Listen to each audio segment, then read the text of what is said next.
Got my eyes straight ahead, got my head in the game. With the red light on, I'm just waiting for the change. Keep my head down low. Welcome back to the Slippery Slope podcast. I'm Jay Fallon, obviously. So today's episode, what I want to talk about, the story we're covering is it's not just another headline to myself. It's about dysfunction inside Queensland's institutions. It's a story. It's a story I lived. The Courier Mail is reporting that the Queensland Police Union is urging more than 60 seconded officers, police officers, to walk out of the Crime and Corruption Commission. Why? Because a Supreme Court challenged has raised the possibility that 20 years of the CCC investigations may have been conducted by officers who weren't legally authorized to be there. And so I've got to talk about that. Not just not just as a commentator, obviously, but as someone who was one of those seconded officers. So what's happened? The article reveals two major issues. The CCC has been disciplining seconded police officers under its own internal regime, not under the Queensland Service Administration Act. The second issue, major issue, legal advice now suggests that seconded officers may not have been properly authorized under the Crime and Corruption Act, meaning their powers, their appointments, and potentially their investigations could be invalid, potentially. So it's not just a paperwork error. It's a structural failure that could undermine 2 decades of corruption investigations.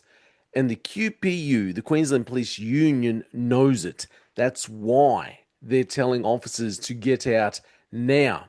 So my experience inside the CCC, okay, so here's where this story, for me anyhow, becomes personal. I was a Queensland Police Service officer, just in case you don't know anything about me or this podcast, my podcast, The Slippery Slope. So I was a Queensland Police Service officer, and I was seconded to the CCC, to the Crime and Corruption Commission. I worked inside that organisation. I saw how it operated. I saw the culture, the pressure, the politics, the internal contradictions, and I also saw how quickly you can be discarded when you don't fit the narrative. When Queensland Police mandated the COVID vaccination, I made a personal decision not to take it. The CCC responded by terminating my secondment, even though the mandate came from QPS, not the CCC.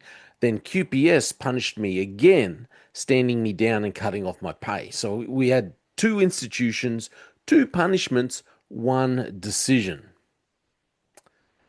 And now, years later, we discover that the CCC, the Crime and Corruption Commission, may not have even had the legal authority to second officers in the first place. You just let that sink in for a second. They were happy to remove me from a secondment that may not have been legally valid.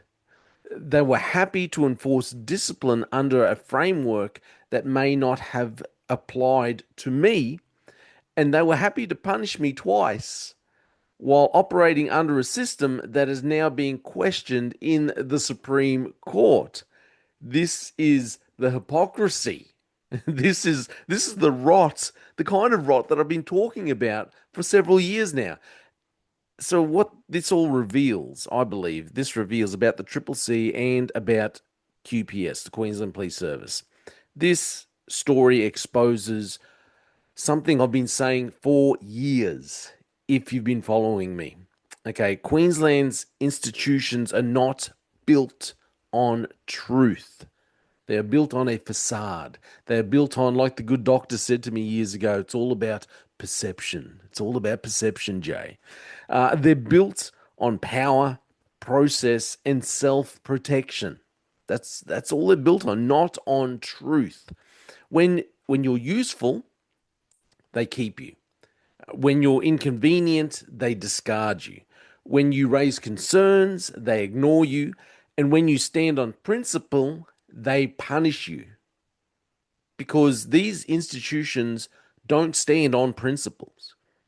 And now the very foundations of the Triple C's operations, the legality of secondments, the validity of coercive powers, the disciplinary framework, their disciplinary framework are being challenged. This isn't an accident. It's the inevitable result of leadership that values compliance over integrity. So let's take a brief look at moral and the spiritual dimension to all this. The Bible warns repeatedly about corrupt systems and leaders who twist justice. Isaiah 10 says, "Woe to those who make unjust laws and to those who issue oppressive decrees." This is what happened during the mandate. Unjust laws throughout all of society and oppressive decrees going out that oppressed the rights of all individuals, whether you agreed or not. That's what we're seeing here. Institutions that demand obedience but don't follow their own legislation. Leaders who enforce rules selectively and systems that punish the principled and protect the powerful.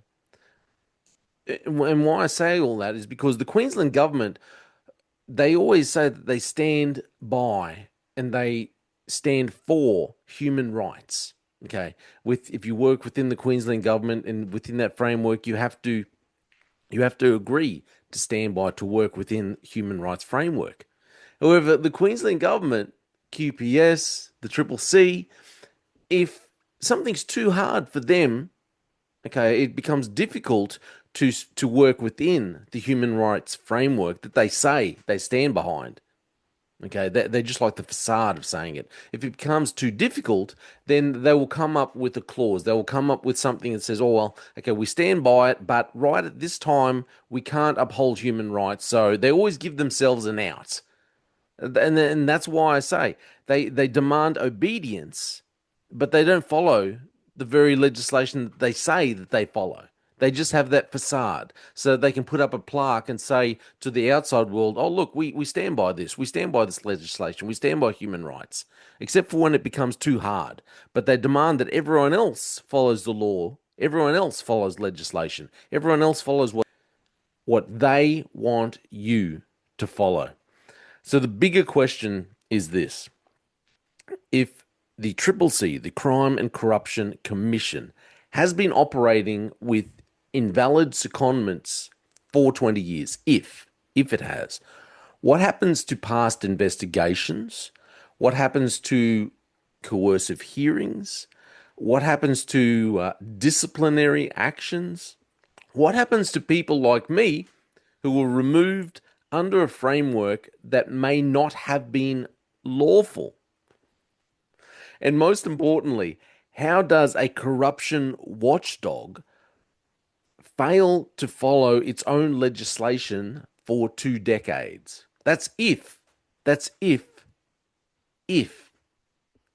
been invalid, okay? I'm not jumping the gun. I'm just saying these are the questions that will be raised. This is not a small issue. This is it's a crisis of legitimacy. The story isn't over. The Supreme Court will decide the legal questions, but the moral questions are already answered. Queensland's institutions are broken. They punish the wrong people far too often. They ignore their own rules far too often. And they operate without the accountability they demand from everyone else. It's not just Queensland. This is Australia-wide in actual fact. As always, this is just my opinion. I'm Jay Fallon. Thank you for listening to the Slippery Slope podcast. They just fuel a desire that will take me higher. I'm on fire because nothing's going